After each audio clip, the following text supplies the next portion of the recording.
જય હિન્દ, જય મા વિશ્વંભરી। આજે હું ગર્વ સાથે કહું છું કે હું હિન્દુ છું અને હમણાં એક માણા ઘણો સમય થયા ઠેકડા ઠેકડ થયો છે આ છોકરાની જેમ, અને એ માણા એના જ મોઢે મોઢે નહીં, ફૂંકાઈ ગયેલા ટોપરા જેવા જડબે બોલે છે, એવું તમે જ સાંભળો। હું કોઈ પણ જાતિ કે જ્ઞાતિ કે ધર્મ ને માનતો નથી। સાંભળ્યું ને? આ માણા કોઈ ધર્મને માનતો જ નથી, એટલે સૌથી પહેલો મતલબ તો એ થાય કે આ માણા વિધર્મી છે। અને હવે મારી પર્સનલ વાત એ છે કે તું મારા મા વિશ્વંભરી અને મારા ગુરુ શ્રી મહાપાત્ર વિશે મજા આવે એવા વિડીયો મૂકશો તો તને કોઈ એવો અધિકાર દીધો છે કે તું કોઈની લાગણી કે આસ્થા દુભાવી હે? તારો કોઈ એવો અધિકાર નથી કે તું કોઈની પણ લાગણી કે આસ્થા દુભાવી હે। અને તું જે ફાકા ફોજદારી કરશો કે મહાપાત્રે આમ કર્યું તેમ કર્યું, તો જ્યારથી મારા જીવનમાં મહાપાત્રજી આવ્યા ને ત્યારથી મારું આખું જીવન પરિવર્તન થઈ ગયું છે। બાકી હું પણ એક લુખો જ હતો। આ વાતની ચોખવટ મેં હજી સુધી ક્યારેય નથી કરી, કોઈને ખબર નહીં હોય, પણ તું વિડીયો મૂકશ ને એટલે મારે કેવું પડે છે, સમજો? હું પણ એક પેલા લુખો જ હતો અને લુખામાંથી મહાપાત્રએ મને માણસ બનાવ્યો છે, બરોબર? એટલે મહાપાત્રએ અમને બગાડ્યા નથી, અમને સુધાર્યા છે। એટલે તને ખોટો એવો વેમ હોય કે તું તોરમ ખાન છો તો લુખા સામે લુખા જ હોય, એટલું યાદ રાખી લેવાનું। અને તું વાતમાં એમ કહેશો કે મહાપાત્રના બધાય પુરાવા મારી પાસે છે અને મહાપાત્રજી બીજાના ઘર તોડે છે, તો ઈ તને કહી દઉં કે મહાપાત્રજીએ લાખો ઘરને જોડ્યા છે, લાખો ઘરને એક કર્યા છે। તું એવા વિડીયોમાં બકવાસ કરશો કે મહાપાત્રએ બધાને અલગ કર્યા, તો તને એ હજી નથી ખબર કે કોઈક બે ભાઈઓ અલગ અલગ રહેતા હોય એને મહાપાત્રએ ભેગા કર્યા છે। મા બાપ છોકરાથી અલગ રહેતા હોય એને મહાપાત્રએ ભેગા કર્યા છે। તો આ બધાય જે અલગ થતું હતું ને એ બધું મહાપાત્રએ ભેગું કર્યું છે। અને તે કયું એવું ઘર ભેગું કર્યું છે?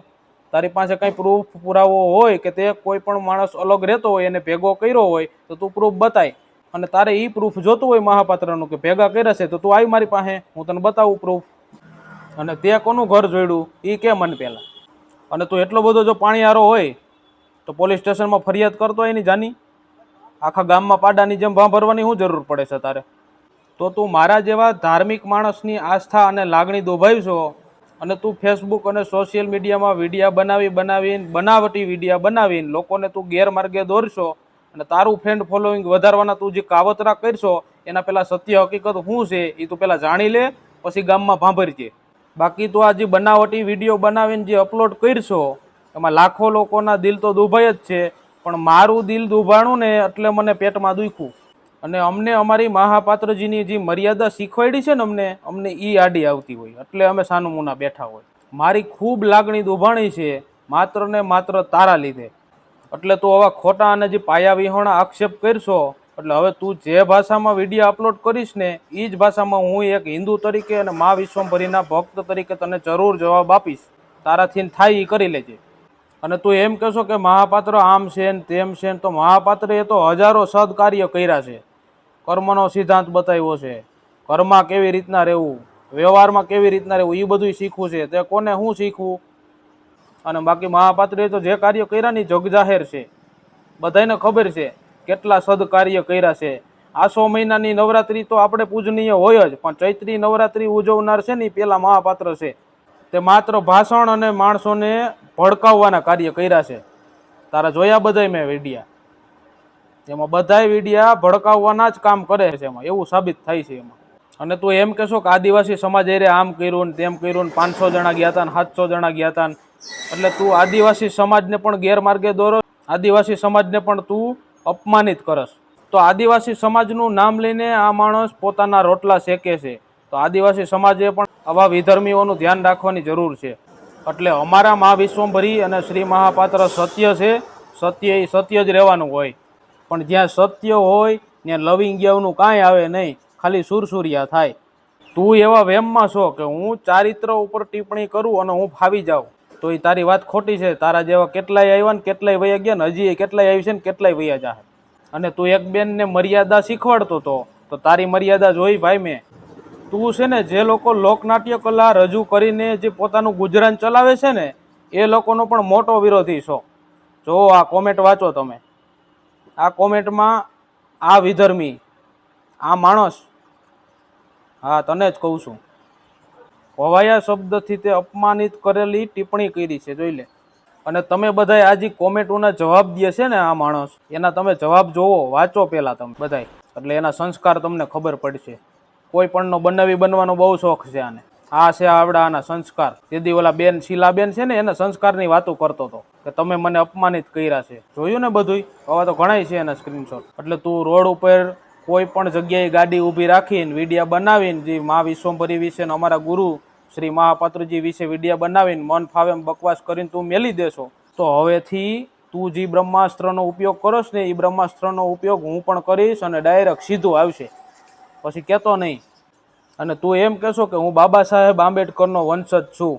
બાબા સાહેબ આંબેડકરને અમે વંદન કરીએ છીએ. બાબા સાહેબ આંબેડકર જેવા માણા કોઈ ન થાય. પણ તારા જેવા જે વિધર્મી જ્યારે બોલે છે ને ત્યારે અમારા જેવાને બહાર આવવું પડે છે. અને તું એમ કહેશો કે હું બાબા સાહેબનો વંશજ છું, તો બાબા સાહેબે હરેક સ્ત્રીને સન્માન આપ્યું છે, હરેક પુરુષને સન્માન આપ્યું છે. અને તારી કોમેન્ટોના જવાબ મેં વાંચ્યા. તું ગમે એનો જીજાજી, ગમે એનો બનેવી, ગમે એને મન ફાવે એમ કહી દેવું. તો બાબા સાહેબનો વંશજ તું હોય ને તો આ શબ્દ તારા ન હોય, અને કાં તો તું બાબા સાહેબનો વંશજ ન હોય. બેમાંથી ગમે એક હોય. આવું હું નથી કહેતો, તારો જવાબ સાબિત કરી દે છે. અને તું નારાબાજી કરીને જે કહેશો કે બંધારણમાં આમ હોય ને તેમ હોય, તો બંધારણમાં ક્યાંય એવું લખ્યું છે કે તું કોઈના પણ મા વિશ્વંભરી કે કોઈના પણ ગુરુઓ એટલે કે મારા ગુરુ શ્રી મહાપાત્રજી વિશે અભદ્ર ટિપ્પણી કરી અને તારી પ્રગતિ થાય તું ઊંચો જા, એવું ક્યાંય લખ્યું છે? એવું ક્યાંય લખ્યું હોય તો મને બતાવી દે. અને તું આજે લોકોને ગેરમાર્ગે દોરીને જે વિડીયો બનાવશ ને ફ્રેન્ડ ફોલોઈંગ ભેગું કરશ અને તારે સ્થાનિક સ્વરાજ્યની ચૂંટણી માટે તું આ બધા સ્ટન્ટ કરશો એમ, તો તું રાજકારણમાં વયો જા, ઘૂસી જા, 50 ગ્રામ ખીચડી ખાઈને હોઈ જા, તું પોહાઈ કર. પણ અમારા મા વિશ્વંભરી કે અમારા ગુરુ શ્રી મહાપાત્રજી વિશે તું અભદ્ર ટિપ્પણી કરી તો બીજા કોઈ જવાબ દે કે ન દે, પણ હું સાચો હિન્દુ છું, હું તને જવાબ દઈશ. પણ તારા જેવા જ્યારે વિધર્મી આવે ને ત્યારે અમારે આ જવાબ દેવા પડે છે. અને એક હિન્દુ તરીકે હું જવાબ આપીશ, કેમ કે તે અમારી માનું અપમાન કર્યું છે, અમારા ગુરુનું અપમાન કર્યું છે. તારે જે મેટર હોય એ પોલીસ સ્ટેશનમાં જા, કોર્ટમાં જા, ગમે ત્યાં જા, તારું અહીંયા પતાવી લે જા. બાકી આવી રીતના ખોટી ફાંકા ફોજદારી કરી અને તું જે સોશિયલ મીડિયામાં બનાવટી વિડીયો વાયરલ કરીને જે તું તારું પદ ઊંચું બતાવવા માગસ ને એ બધી વાત ખોટી કહેવાય, બરોબર? બાકી તારાથી જ્યાં ખીલો મારવો હોય ત્યાં મારી લેજે. કે અમે સરદાર સાહેબના જ વંશજ છે. ઘરની વાત ઘરમાં રાખવાની, કફન હંમેશા ભેગું રાખવાનું અને સિંહનું કાળજું રાખવાનું, જેમ હું રાખું છું ને એમ. બાયલા વેડાને જેમ 4 વ્હીલમાં બેહીને વિડીયો બનાવીને કોઈની છબીને કારી ન કરાય. દરેક હિન્દુઓને હું કહેવા માંગુ છું કે જ્યારે આવા વિધર્મી હિન્દુ ધર્મ વિશે બોલે ને ત્યારે આને જવાબ દેવો જોઈએ, દેવો જોઈએ, દેવો જોઈએ. તું અમારા માતાજી વિશે એક વિડીયો મેલીશ તો હું તારા 10 વિડીયા મેલીશ. તારાથી જે થાય એ કરી લેજે. અને તને જેનાથી પેટમાં દુખતું હોય, જે વાંધો હોય એ પોલીસ સ્ટેશનમાં અને કોર્ટમાં, હજી એકવાર કહું છું, પોલીસ સ્ટેશનમાં અને કોર્ટમાં કેસ કરતો આય, જા હળી મૂક.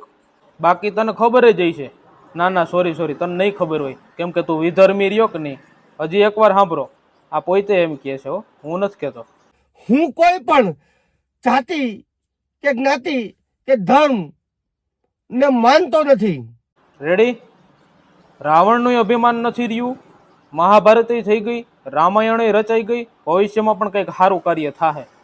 તો હું બધા હિન્દુ ભાઈઓ બહેનોને કહેવા માંગુ છું કે આ વિડીયોને તમે લાઇક નહીં કરો ને તો હાલશે, પણ આ વિડીયોને તમે વધારેમાં વધારે શેર કરો, જેથી કરીને આપણા હિન્દુ ભાઈઓ બહેનો જાગૃત થાય. બાકી આવા વિધર્મીઓ આવીને જ્યાં સારું કાર્ય થતું હોય છે ને ત્યાં હવનમાં હાડકા નાખવા આવી છે. પહેલાં પણ હતા આવા વિધર્મી, જ્યારે ઋષિ મુનિઓ સદકાર્ય માટે, સારું કાર્ય માટે કંઈક હવન કરતા ને એટલે હાડકા હોમીને વયા જતા. એટલે આ બધાને આપણે જવાબ આપવાનો છે. હિન્દુ ધર્મ તરીકે આ વિડીયોને તમે વધારેમાં વધારે શેર કરો.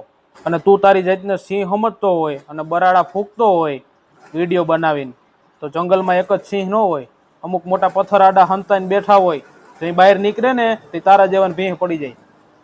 એ હું છું, સમજી લેજો.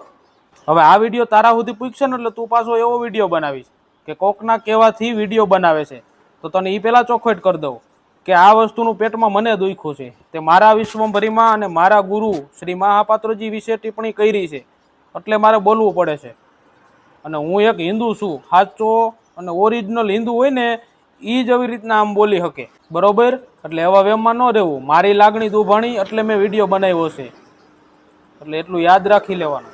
અને પેલા તો તું જે ઓલું બંધારણની વાત કરતો હતો ને, એ બંધારણમાં ક્યાંય એવું લખ્યું હોય ને કે કોઈના પણ લાગણી તમે દુભાવી શકો, એવું ક્યાંય લખ્યું હોય ને તો મને બતાવી દે જરા, મારે જોવું છે ઈ. હો.